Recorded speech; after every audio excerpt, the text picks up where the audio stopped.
An independent editorial defense analysis focused on Australia's strategic environment.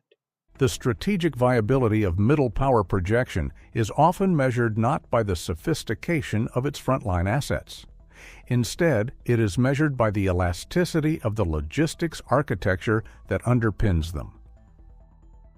For Australia, the recent acceleration of the C-130J-30 Super Hercules program represents more than a simple fleet expansion. It is a fundamental recalibration of the relationship between geographic isolation and operational persistence.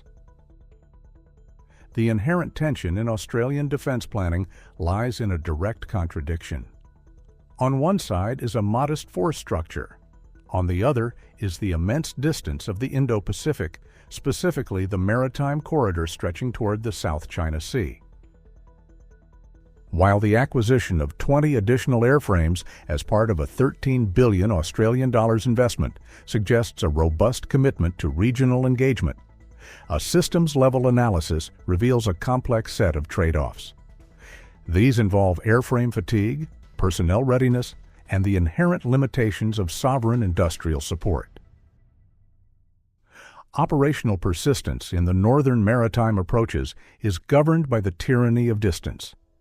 This factor renders even the most advanced stealth platforms ineffective without a continuous flow of sustainment. The current reliance on a fleet of 12 C-130J-30 aircraft introduces a significant single point of failure within the national mobilization framework. This remains true despite the recent Block 8.1 software and hardware upgrades. These upgrades, finalized in late 2025, an enhanced integration into encrypted satellite networks and improved navigation in contested environments. Yet, they did not resolve the underlying constraint of airframe availability. When an aircraft is diverted for domestic disaster relief or regional humanitarian assistance, the capacity to support a naval task group is immediately compromised. This suggests that the expansion to 32 aircraft is less about increasing power. It is more about achieving a baseline of redundancy that can withstand the friction of high-intensity operations.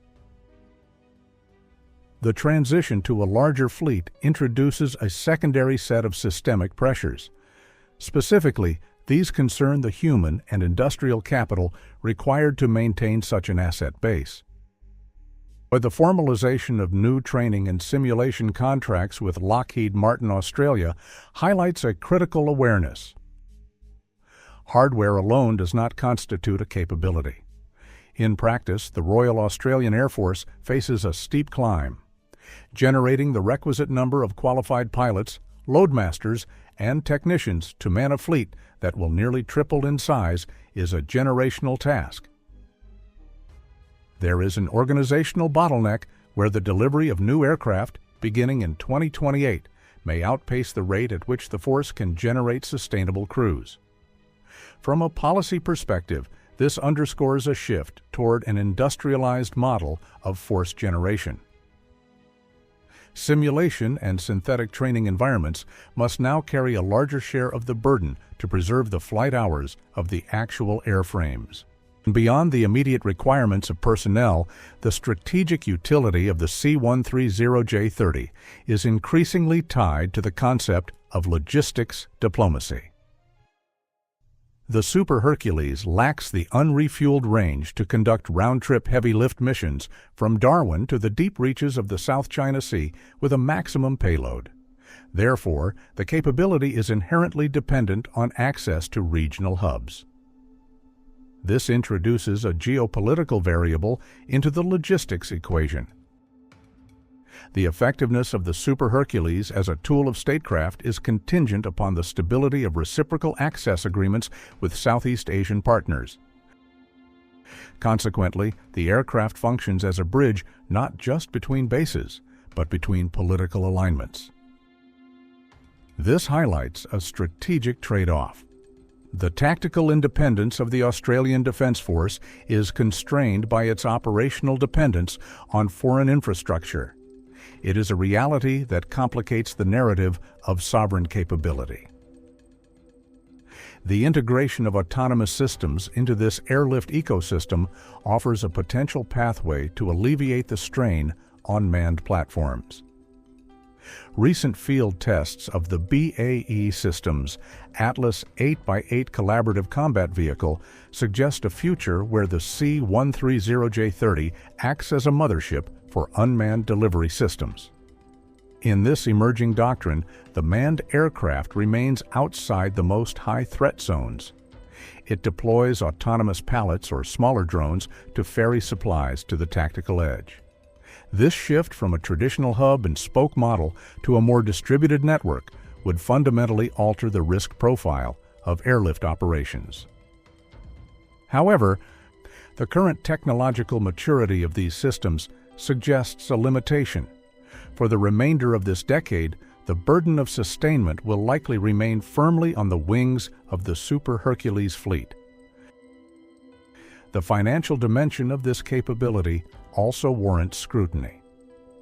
The allocation of 13 billion Australian dollars for transport aircraft must compete with the massive long-term outlays required for the AUKUS nuclear-powered submarine program.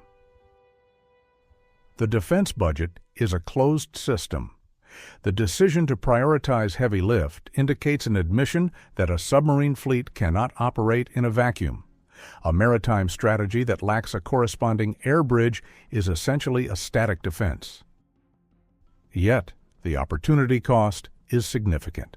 By locking in a large-scale purchase of a proven but conventional platform, Australia may be foregoing investments in more radical technologies. This introduces a long-term risk of technological lock-in. The force is now committed to a 20th century airframe architecture well into the mid-21st century. Furthermore, the role of AUKUS Pillar 2 in the evolution of Australian airlift cannot be overlooked. The sharing of artificial intelligence and advanced manufacturing techniques is intended to bolster the self-reliance of the Australian defense industry. In the context of the C-130J-30, this suggests an ambition to move beyond simple maintenance. The goal is deeper levels of sustainment and potentially the local manufacture of critical components. Such a shift would mitigate the risks associated with global supply chain disruptions. Yet, the transition to a truly sovereign sustainment model requires a level of industrial scale that Australia is still struggling to achieve. It highlights a persistent gap between strategic aspiration and industrial reality. In the final assessment, the Australian airlift capability exists in a state of perpetual tension. It is a tension between the requirements of a vast geography and the limitations of a concentrated industrial base. The expansion of the Super Hercules fleet represents a pragmatic attempt to buy time. It builds a margin of safety within a deteriorating regional security environment. However, the systemic effectiveness of this investment will not be determined by the number of aircraft on the tarmac. It will be determined by the ability to integrate these platforms into a seamless network of regional partners, autonomous systems, and resilient supply chains. The true strategic challenge lies in whether this expanded fleet can provide the necessary bridge to a future where Australian power is both projected and sustained. The result remains a persistent strategic trade-off between the certainty of a proven platform and the evolving demands of a high-intensity theater.